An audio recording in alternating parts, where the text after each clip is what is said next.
Now, this is how you can accept the friend request on a Discord using iPad. Let's get into it. So, the user interface is slightly different. So, what you need to do is basically open up the app, and you should also ensure that you are running the latest version of the app.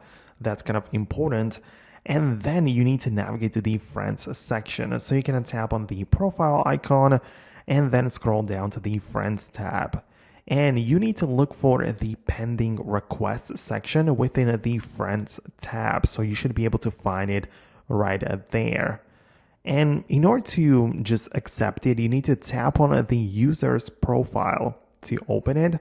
And there should be the accept button. So naturally, when you click on accept, the friend request will be accepted, and obviously you will become friends.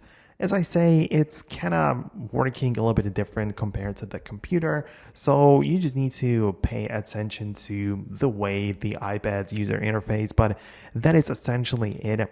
I would really appreciate it if you let me know in the comments if it did work for you. Most definitely subscribe for more tutorials and guides like this one, and I will catch you later in the next video. So thanks a lot, stay tuned, and I'll see you then.